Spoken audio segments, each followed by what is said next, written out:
un pouco da xénese do que vai ser no futuro a normativa que vai permitir o emprego de inspección por mostraxe en matadoiros de aves e de coellos. Perdón, vou comenzar. Agradecer unha vez máis a Diputación de Lugo que un pouco danos moito soporte para todo tipo de ponencias que son de interés veterinario, de interés non só para os veterinarios, senón para o público en xeral, neste caso de interés especialmente veterinario. Empezarei sinalando un pouco moi brevemente como xurde isto, falando un pouco facendo unha brevísima reseña histórica das normativas de inspección, brevísima. Nas normativas de regulamentación técnico-sanitaria do 85, falábase da inspección das aves, todas as aves, como é hasta a día de hoxe, teñen que ser inspeccionadas a un ritmo de 1.200 aves por lixeiras por hora ou 600 aves pesadas por hora. Isto danos unha idea do que podía supoñer isto. Era unha normativa que naquele momento que duda cabe que a produción dos matadoiros eran máis pequenos en xeral, os grandes matadoiros eran máis pequenos en xeral que o que son hoxe en día, pero de todos os xeitos pensar en que se poden ver todas as aves por parte dos inspectores en un momento onde non habían recoñecidos que eran os auxiliares de inspección, era algo realmente moi difícil de levar a cabo. Entón, a normativa deixaba que recordar entre 3 segundos ou 2-3 segundos para mirar cada unha das aves. Posteriormente xa no mercado común pasa a transpoñerse unha directiva comunitaria no Real Decreto 2087/94. Aquí xa empezase a falar de mostras dunha mostra de 300 aves do conxunto do lote ou 5 das aves parcialmente visceradas, pero de algún xeito isto é, digamos, o que fai, por así decirlo, o inspector persoalmente. Veremos logo que hai unha diferencia neta con respecto ao que vou expoñer a continuación. As 300 aves de conxunto e 5% de aves parcialmente visceradas, que tamén comentarei algo un pouco onde poden xurdir estos valores. Xa moito máis recentemente no paquete de higiene, o Regulamento 854/2004, fala de forma máis específica dunha mostra representativa de vísceras e cavidade, pero personalmente. Pareceme que isto vouno representando, vouno sinalando tanto por Regulamento do 94 como do 2004, é bastante importante ter en conta isto porque ao final moitas veces moitos compañeiros, teño comentado con moitos inspectores de diversos matadoiros, tenden a pensar que esa é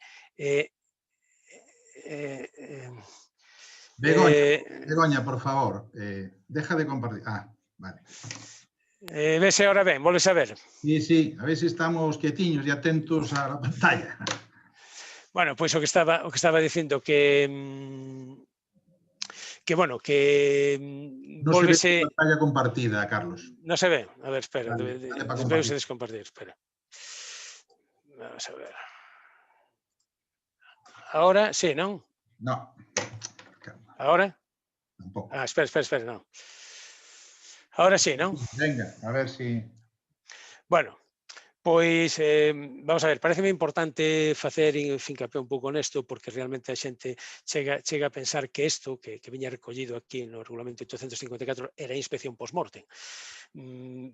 Isto é así porque, como veremos agora, neste regulamento actual, tamén estaba recollido xa desde ese momento un pouco a participación do persoal do matadoiro como se foran auxiliares oficiales de inspección.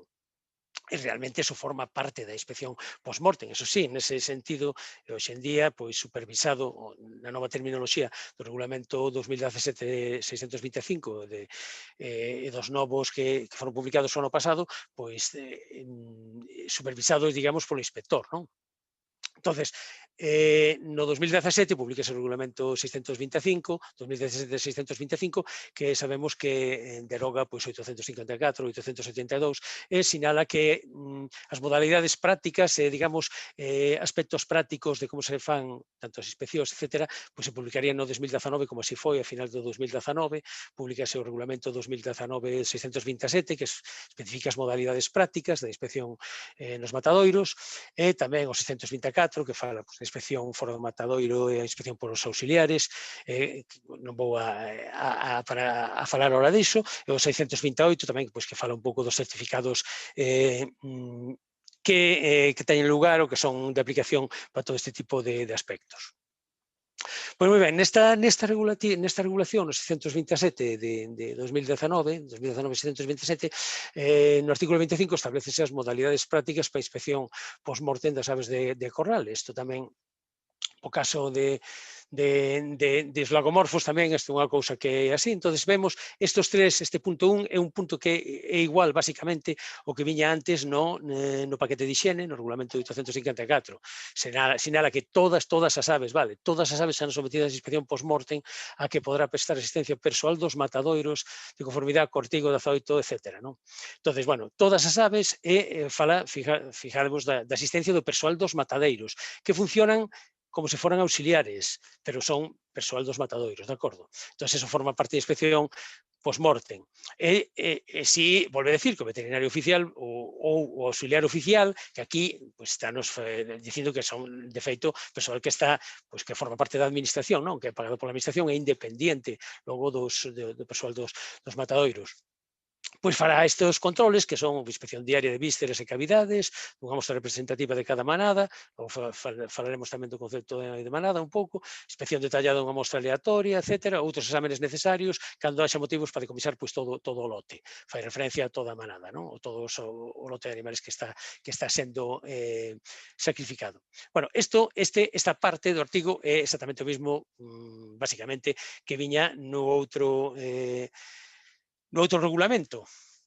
Vale, no 854, pero, sin embargo, o apartado 2 sinala isto. Non obstante o disposto no apartado 1, as autoridades poderán decidir someter a inspección post-mortem somente unha mostra representativa de aves de cada manada, si dá aquí unha serie de características que, se queremos resumir para non ser moi pesado, pois sería sinalar se a empresa é cumplidora. En primer lugar, se cumple cun sistema de inspección que permite detectar e separar as aves contaminadas ou con anomalías ou defectos. Isto fai referencia efectivamente a este persoal que fai as labores de auxiliar de inspección, só que é pagado polo matadoiro, o personal do matadoiro, non? E non só eso, senón nos grandes matadoiros pois fai referencia moito aos sistemas de visión artificial, que son os que, de algún xeito, inspeccionan todas as canales e separan todas que poden ter según que tipo de defectos, da coloración, de forma, ou defectos graves, e poden separar, digamos, ese tipo de canales.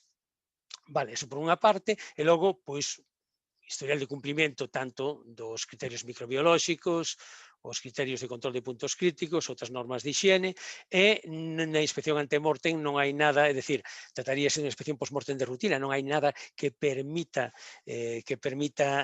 sospeitar de que vai haber moitos decomisos nese tipo de animales, ou que haxe algunha particularidade que diga que vai a ser necesaria unha inspección máis detallada ou continua de todo o lote, non?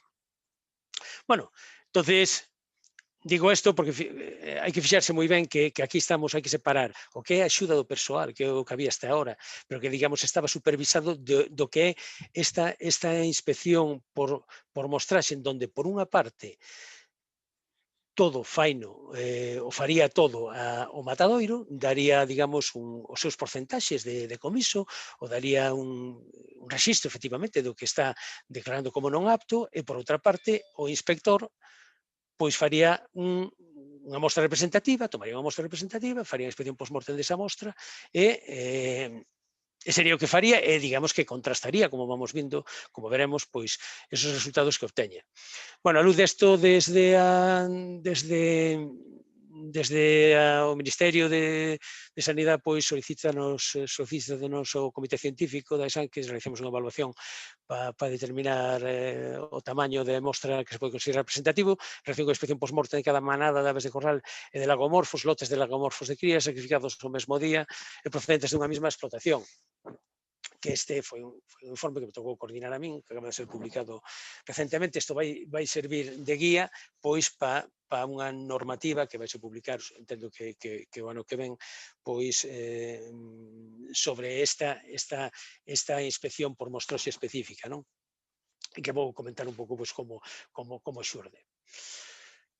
Bueno, entre as consideracións xerales, para tampouco non alargarnos demasiado, pois en primeiro lugar, temos que decir que trátase dun muestreo, temos que decir que tense que tratar dun muestreo probabilístico. Este é un tema importante que volverei a falar un pouquiño ao final. Trátase dun tema importante no senso que un muestreo probabilístico que vulgarmente coñecemos a veces como un muestreo aleatorio. É dicir, todos os individuos, neste caso, todo o que son as futuras canales, pois teñen as mesmas posibilidades de ser muestreadas, todas teñen as mesmas posibilidades. É dicir, aleatorio simple. Isto está, en este caso, é o único que pode existir en contraposición que sería unha amostraxe dirixida. A amostraxe dirixida sería, por exemplo, se temos datos da información da cadea alimentaria ou se temos datos de inspección antemortem que dicen, pois mira, este lote, os pitos pois están enfermos, os polos están enfermos ou tiveron un problema de bienestar animal, o que seña, vai haber moitos máis decomisos. Entonces, hai que recordar o que decíamos no apartado anterior, que nos casos nos que a inspección antemortem, información da cadea alimentaria, prevé que poda ser necesario unha inspección máis detallada, non se aplicará este método, vale? Non sería, logo, pos casos que se aplica sempre un muestreo probabilístico, é dicir, un muestreo onde todas as mostras teñen as mesmas posibilidades, todos os animales, de ser elexidas. Bueno, trataríase en principio dunha distribución binomial, é dicir, temos os que son decomisados, que vou dicindo xa de entrada que son os que son decomisados, decomiso total, digamos que escapámonos aquí da parte, digamos, dos decomisos, posibles decomisos parciales ou canales que non son aptas, digamos, para venta directa en fresco, que teñen algún defecto, pero que, bueno, que son aproveitables de algún outro xeito, que non están invalidado para consumo humano as súas características que teñen, non? Entonces, isto estadísticamente partimos desto e logo, pois tamén temos que da población temos que coñecer os lotes, manadas, que é, se as poblaciones cando se poden considerar infinitas ou finitas, que datos temos, que tipos de animales con datos, que especies consideramos, porque isto é unha cousa que se nos plantexou así, e sabemos que a mostraxe vai depender sempre da prevalencia dos decomisos que podamos establecer, e para isto podemos ter diversas fontes, e tamén vai depender da poboación, do tipo de distribución, e tamén ter en conta ese muestreo probabilístico, non? Pero, bueno, cal é o obxecto final da mostraxe? Pois, como decía antes, o obxecto sería que o inspector tomara unhas mostras e cotexara realmente que os valores que lle dan no matadoiro, de acordo, pois que se cumplira con esos valores. Para iso, o que temos que saber é, se nós collemos unha mostra, nesa mostra pois detectamos nós que hai 5 ou 6 canales que non señan aptas, ou 10 ou 15, pois temos un porcentaxe de decomisos desa mostra. Hai que crear un intervalo de confianza, que é o xeito máis sinxelo de facer isto. Todo isto está publicado no informe. Todas estas fórmulas estarán publicadas na normativa previsiblemente. Digo isto por si alguén pois quere tomar nota ou eso, que vamos, que son cosas sinxelas. Aquí temos un intervalo de confianza, pois axustase a este feito, que sería o P, que isto é en tanto por a probabilidade, o número de comisos que encontramos, que agora veremos un exemplo na mostra, e o percentil dunha distribución normal, Z1, unha distribución normal que se utiliza para axustar unha distribución binomial, para alfa igual a 0,05, que isto sempre escollase un pouco o mesmo valor por conveniencia, por tradición, podíamos casi decir. E a raíz cuadrada de P, 1 menos P partido por N, onde este N é o número de mostra que tomamos, e P é o porcentaxe de comisos da mostra. Este valor toma, para alfa igual a 0,05, toma un 96, por lo tanto, quedanos esta fórmula que é sinxela de facer. Bueno, se por exemplo tomamos unha mostra de 450 animales, se detectaran un total de 5 decomisos, pois entón é fácil saber, 5 decomisos entre 450 danos 0,011, non? Nos decomisamos 5 animales. Entón daríanos un 1,1% de decomisos. Claro, temos que crear un intervalo de confianza, saber polo extremo inferior, o extremo posterior, o extremo superior, a onde chega ese 1,1%, para tomar a decisión de se iso se axusta ao que esperamos. Entón, aplicando esta fórmula, con menos por un lado e con máis por outro, con menos, pues sería 0,011, este valor de aquí, menos un 96, multiplicamos, temos os valores, o P, que é 0,011, 1, N, e daríanos por abaixo entre 0,14 e 2,1. Bueno, pois se nós esperamos que o porcentaxe de comisos seña do 2% máximo, sabemos que o sistema está baixo control, non? Saberíamos que con 5 mostras, vale, nos encontramos 5 mostras, no matadoiro nos dando sempre un valor por debaixo ou dese valor, ou se nos dá por encima, tamén lo teríamos en control, porque vemos que eles están, habría que ver o que está pasando, pero bueno, se esperamos un resultado máximo do 2%, neste caso, vemos que aquí se nos pasa un pouco, pero podríamos asumir que está baixo control. Se, polo contrario, temos unha mostra de 500, por exemplo, en este caso, logo veremos que podes tomar mostras a partir de un determinado valor, encontramos 25 decomisos totales, 24, pois daríanos un 4,8%, aplicando esta fórmula. Do mesmo xesto, isto daríanos por abaixo, que va desde o 2,9% hasta un 6,7%, é dicir, neste caso, veríamos que está fora de control, non? Realmente para isto porque facemos a mostra, é dicir, hai que traballar un pouco de xeito o criterio, digamos, o que se pretende traballar de forma independente dos valores que se teñen por parte do matadoiro e saber se está o sistema baixo control, é dicir, se a nós pois danos os mesmos valores, senón que hai algunhas diferencias de criterios, vale? Bueno, isto por unha parte sería o que é, como decimos, pois o intervalo de confianza pa mostra. Pero cal sería o tamaño da mostra? Bueno, o tamaño da mostra ten que seguir dúas condicións nestes casos, tendo en conta, primeiro, que o coeficiente de simetría, que ven definido por esta fórmula, pues ten que ser menor de un tercio, e isto é unha aproximación da distribución binomial a partir de unha distribución normal para calcular o tamaño da mostra, por un lado, e por outro lado, o margin de error, po caso das mostras, pues ten que cumplir que n, o tamaño de mostra ten que ser maior que estes valores de aquí. Estes valores, isto logo entenderedes por que digo isto ten unha solución analítica, é fácil de facer, vale?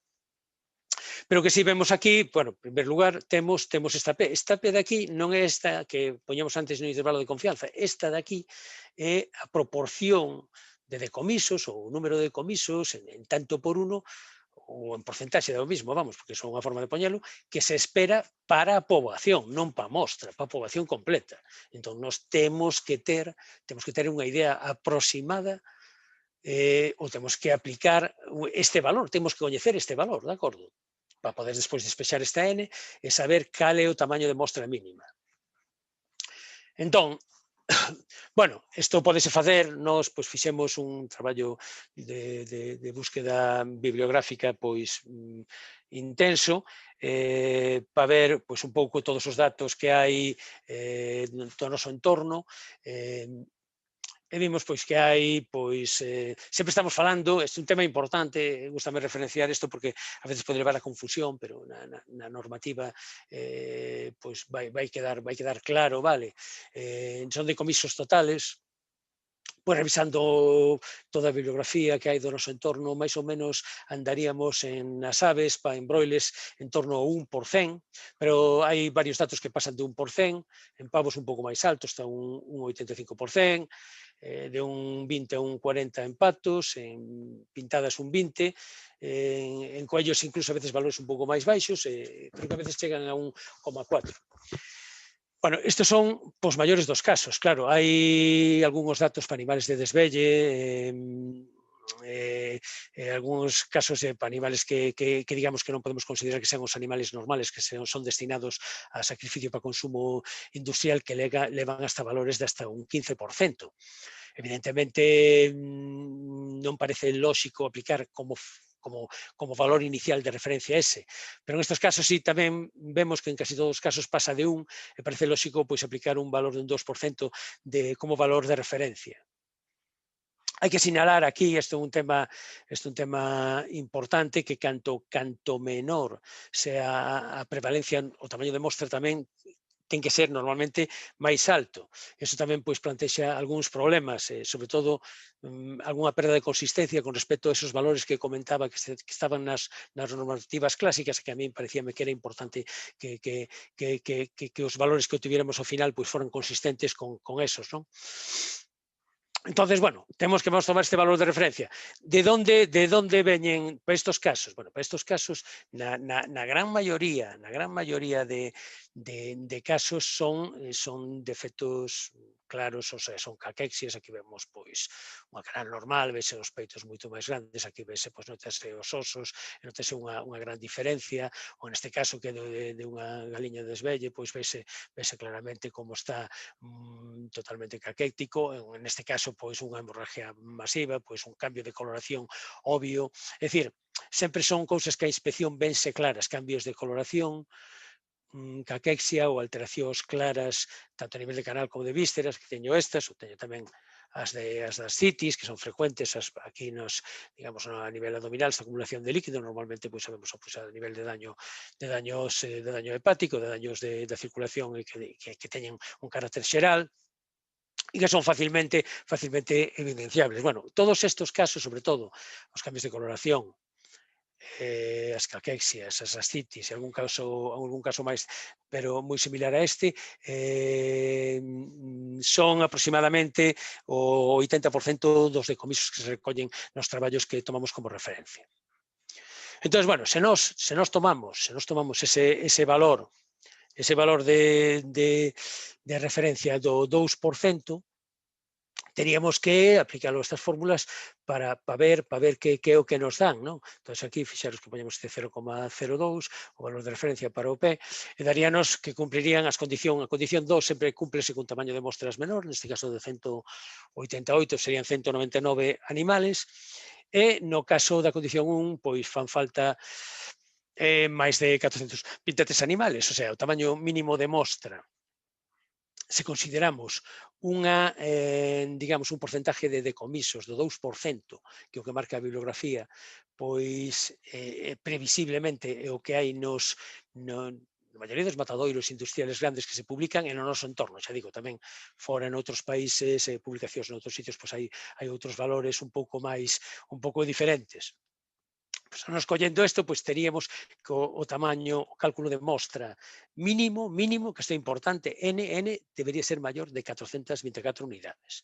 Entón, sempre teríamos que ter un mínimo de 424 unidades. Recordarei ao final, porque sei que o teño un pouco nas conclusións, pero vedes que é un número relativamente parecido aos 300 que decía a normativa do 94. A min pareceme especialmente importante pois manter un pouco ese tipo de consistencia. Vale, cumple as dúas condicións, que ten que ser maior. Cuidado, non ten por que ser 424 unidades, poden ser máis, non? Bueno, faltanos por ver, porque aquí, claro, desto a prevalencia dos decomisos estábamos falando, pero estábamos olvidando, decíamos que, perdón, pasei demasiado rápido, que tratase inicialmente estamos sempre falando dunha población infinita, non? Población infinita, que neste caso, bueno, hai que definir cando é infinita. Bueno, en xeral, se a mostra é máis do 5%, da poboación non se considera ou está mal considerada infinita. Entonces, a distribución da población, digamos, da mostreo non sigue esta distribución que acabamos de poñer, vale? Non siguen esta distribución. Entonces, máis do 5% sería, se temos 424 dividido entre 0,05, pois diríanos que eso sería o 5% de unha población de 8.480 animales. Entón, se a población é máis baixa, non se pode considerar infinita e non se pode aplicar esta sistemática. Vale, entón, aquí estamos falando para unha población infinita. Entón, xa digo, infinita consideraríamos este valor. Bueno, mirándonos no Ministerio por o control de salmonela, pois fanse controles de lotes, perdón, das manadas dos pitos que son criadas dun xeito homoxéneo, de outros animales, de outras galiñas ou de outras aves. Bueno, vemos que estas son as distribucións de frecuencias do número de manadas, isto creo que son datos do 2019. Entón, hai que fixarse a maioría das manadas nos broilers, pois son miles de manadas, casi 2000 manadas que van entre 2000 pois hasta os 100.000 pitos. Sabemos que se producen en grandes manadas, en grandes granxas, de acordo? Incluso hai algunhas maiores de 100.000, non? Entón, neste caso, o que sí compre ter en conta é que hai un número non desdeñado de manadas que serían menores de 8.000. Este valor de aquí, este de 650, por exemplo, son os que van entre 1.000 e 10.000. Entón, aquí, destas 650, hai pois un número importante delas que teñen máis de 8.000. E todas estas de aquí hai 200, por lo menos, que teñen máis de 10.000. Estamos falando de broilers probablemente non se incluyen aquí todos os tipos de aves que hai. No Ministerio nos dixeron que estamos especialmente interesados porque solicitamos datos algún tipo de datos de outras aves para facer unha cousa máis completa, pero bueno, estamos especialmente interesados nos broilers, nos animales, nos grandes matadoiros que sacrifican lotes ou manadas deste tipo, non? Os pavos tamén, a maioría poden ser poboacións grandes, pero que sean poboacións infinitas, pero bueno, hai un número aquí importante que non estarían cubertos por o que acabamos de decir. En ponedoras, pois é outro caso distinto, porque, bueno, a súa labor é de ponedoras, e tamén probablemente aquí, pois os datos de número de comisos sería maior, non? Tamén para patos, pintadas, previsiblemente os datos son menores. De coellos non existen tampouco no Ministerio datos detallados desto, pero sí, bueno, diversas informacións que temos de diversos matadoiros, pois falan de tamaños de lote máis grandes que oscilarían entre os 7.000 e os 8.000 animales, es dicir, os lotes grandes irían, digamos, o que é infinito, pero quedaríanos un gran número de animales que irían por debaixo destes 8.400 que consideraríamos unha poboación infinita, vale? Entón, bueno, vemos que hai un certo número de casos que, digamos, que teríamos que cumprirían que sería unha poboación finita. Bueno, para estes casos temos a problemática é que non se axusta ben a que sería unha distribución binomial, é unha aproximación normal da distribución. Eso axústase ao que é unha distribución hipergeométrica, e a resolución de unha distribución hipergeométrica é moito máis complexa. É dicir, aquí o tamaño de mostra, cando fa un 2%, xa digo, a mostra é inferior, o número ou a poboación é inferior a este número, pois teria que cumplir con esta expresión, que é unha expresión moito máis complexo, tan complexo que non ten solución analítica. Aquí temos os errores tipo alfa, beta, o 0,05, os que se poden poñer o 0,02 un pouco por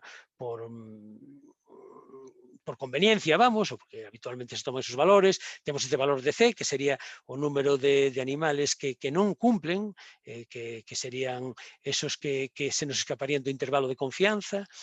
E temos unha expresión que, en suma, non ten unha solución analítica. A solución analítica quer decir, aquí non podes, xuste este valor de aquí é dunha distribución dunha chi cuadrado. É dicir, é unha expresión moito máis complexa e que non ten solución analítica, non se pode sustituir, hai que ir metendo valores e hai que utilizar programas de cálculo numérico para hacer a resolución, é dicir, hai que poñer valores fixos, ir vendo con valores fixos como son os outros valores que dan, e isto ten unha resolución bastante máis complexa que comentarei agora. Bueno, entonces temos que hai poboacións finitas, poboacións infinitas, parece ser que a maioría, os que teñen máis interés por parte do Ministerio son as poboacións infinitas, pero, bueno, probablemente hai un número nada desdeñable de poboacións finitas e temos que dar unha solución a isto que ven dado un pouco deste xeito. Solicitoúsenos tamén facer unhas tablas deste estilo que, bueno, eu creo que hai algún erro aquí nesta tabla, pero que sería poñer para o caso das poboacións infinitas unha presentación como teño aquí, máis friendly, non donde para estes datos, para os valores de 2 que creo que están ben feitos, pero creo que hai aquí algún erro, donde nós poñemos os tamaños de mostra e xa decimos o número máximo de decomisos que se permiten, non? Porque decíamos que tiñamos que ir de 424 para arriba, non? Entonces, bueno, temos esa tabla que sería exposta previsiblemente vai vir na normativa, e logo para os casos das poboacións finitas, pois tamén se nos pediu unha se nos pediu unha tabla que fora máis sinxela, porque bueno, pois querese poñer obviamente unha tabla un pouco máis complexa. Cando facemos algunha aproximación facendo cálculo numérico, pois danos algo deste estilo, danos rangos de muestreo.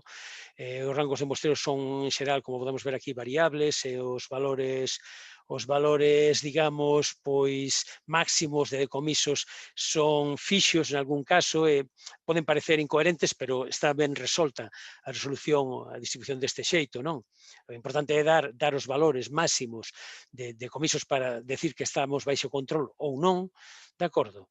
E isto, finalmente, pois fixemos unha aproximación un pouco máis friendly, tanto para o 2% como para o 3%. Para o 2%, se nos fixamos para tamaños de manada moito máis baixos, paradóxicamente pode parecer, pero isto é así. Os tamaños de mostras suelen ser, canto máis baixa a población, para estar seguros, tenden a ser máis grandes que cando a población é máis grande. Aquí, pois entre 5.200 a 8.400 temos que irnos pois hasta este tipo de datos. Isto pode resultar algo confuso en ocasións cando estamos cerca destos valores, vale? Cerca dos valores entre utilizar un tipo de distribución ou outro. De acordo? Pero o xeito matemático correcto de expresalo, estadístico de expresalo deste xeito. Entón, temos esta construída para un caso dun 2%, para un caso dun 3%, pero nos temos posta unha programación, o programa no lenguaxe de programación R, que está pensado a efectos estadísticos, basicamente, para resolver este tipo de ecuación. Estamos solicitándonos facer un programa, estamos vendo a posibilidade de facer un programa que sea sinxelo e fácil de manexar por parte das personal dos matadoiros, ou das consellerías, ou o que sea necesario, un programa libre para saber un pouco que mostra temos que tomar, de acordo, dependendo da porcentaxe, e cal é o número máximo de decomisos para unha porcentaxe esperada, de acordo, que podemos asumir. Bueno, volvemos ahora ao final, o que decía ao principio, estou rematando xa para non cansar moito, pensamos que era mellor facer pois unhas presentacións que non foran demasiado longas. E, como estaba dicindo, volvemos un pouco ao que decía ao principio, e volvemos ao tema do muestreo probabilístico. É un tema que todo o mundo que conoce un pouco o sector, pois os sectores sabemos que un traballo nos matadoiros de aves traballas en liña, en coellos tamén, os matadoiros grandes, pois vai sacrificando, digamos que aquí representamos deste xeito, pois vemos aquí que están todas colgadas, todas as aves unha detrás de outro. Pero claro, se facemos un muestreo probabilístico, isto suporía coller e decir, bueno, pois destos 8.000 animales, tócanos o un, o sea, tiramos co Excel, damoslle que nos dé un muestreo aleatorio simple, tócanos o pito 1, o 27, o 44, o 160, o 900, o 1.115, 1.117, 1.118, 8.100, bueno, o que seña. Claro, é pouco práctico simplemente pensar en contar ou ter todo isto cotexado deste xeito, pois a min personalmente pareceume, falando con xente do grupo de traballo, pois pareceunos moi difícil, pero hai que reseñar que eso non se axusta ao que ten que ser real de todos os xeitos, esa sería a forma de facelo. Pero, bueno, entendemos que isto vaise facer unha mostraxe de todos, a partir dun momento, de todos os pitos que veñen un detrás de outro, non? Por lo menos nese caso habería que facer un sorteo do momento para facer a mostraxe. Vale, tal forma, por exemplo, se temos un matadoiro pois, que sacrifica, digamos, pois 5.000 pitos a hora, temos unha manada de 10.000, entonces, pois isto vai en 2 horas. 2 horas, pois facemos 4 cuartos, 4 medias horas, e sorteamos, e hoxe vamos na primeira media hora, pois collemos, e mañá pois tocaríanos, outro día pois na última media hora, ou nas medias horas do medio. Isto sería, ao menos, importante facer isto, pero hai que sinalar que se non se axusta, habería que pensar tamén que pode ser que todo ese grupo de pitos que van xuntos, ou coellos que van xuntos, pois pode haber algún sesgo asociado pois, ese camión concreto ou ese número de animales que se colgaron xuntos nese momento, non? Eso sería unha cousa que habería que estudiar. En calquera xento, pois, personalmente, pois, pareceme que é moi impracticable facerlo de outro xeito que non seña seguido. Isto é un tema que non se nos preguntou especificamente, pero, bueno, sí que fixemos unha referencia a isto. Bueno, nós hemos feito unha aproximación bibliográfica ao porcentaxe de comiso. Como dixemos antes, temos moitas referencias, efectivamente, tamén podes facer en función do histórico do matadoiro, podemos ter un matadoiro pois, que teña moito cuidado, e diga, non, eu teño aquí un 3% de decomisos, e, bueno, temos que recalcular un pouco para un 3%, ou algún que teña menos de 1%, sería sospechoso, ou se nos facemos a inspección, habería que ver por que sempre dá menos dese 1%. Pero, aquí, neste caso de facer un muestreo nesto, volvo a sinalar o que decía no primeiro momento, hai que pensar que o 2% é de decomisos totales e hai que pensar que non nos estamos referindo a inspección, digamos, de unha parte de canal e vísceras de un lote, dos lotes de hospitos que chegaban, digamos, ao posto de inspección post-mortem, onde está pois, o eviscerado, etc. Vale, porque moitas veces hai persoal dos matadoiros, dos grandes matadoiros, que está antes dese punto, que está separando pitos, pois que non son desplumados, que rompéronse ou que contamináronse, caeron ao suelo. Todo eso teríamos que facer nós tamén, ou asumir ese número de comisos, vale? Porque se nós estamos mirando solo ali, pois digamos que nese momento síguenos separando esa parte dos pitos anteriormente, claro, os datos que podemos ter son distintos. Isto é un tema importante porque isto nos informes e previsiblemente na normativa non vai quedar explicado con este grado de detalle. É dicir, aquí, por un lado, sería o que fan no matadoiro completo, eles darían un dato, unha serie de datos, entendemos que co 2% sería un dato suficientemente bon para telo en conta, vale? E nós temos que comparar o que nós facemos, pero tendo en conta que nós teríamos que facer toda a inspección de inicio a fin. De acordo? Entón, ou ter en conta, ou se asumimos que nos axudan, ter en conta esos datos dese personal do matadoiro que está habitualmente axudando a esa inspección post-mortem, vale? Digo porque isto pode ser un pouco confuso, non? Bueno, xa acabamos con isto. Bueno, digamos que no informe pois, hai as fórmulas, as mostras, as fórmulas propostas, hai o código de R, vamos a ver se facemos tamén ese programa. Para os outros porcentaxes de comisos, tería en conta moito que tras un muestreo probabilístico, como se dice vulgarmente aleatorio, e pareceme interesante decir que é un muestreo consistente. Antes, como decía, especificábase valores de 300 aves, e en casos de baixo número, pois especificábase o 5%, porque xa digo, se a mostra é superior ao 5%, non sigue unha distribución binomial, e hai que tentar de utilizar unha distribución hipergeométrica que é matematicamente pois, máis complexa. Bueno, eso é todo. Gracias pola atención e, bueno, despois pois compartiremos e faremos o turno de debate, as preguntas que se consideren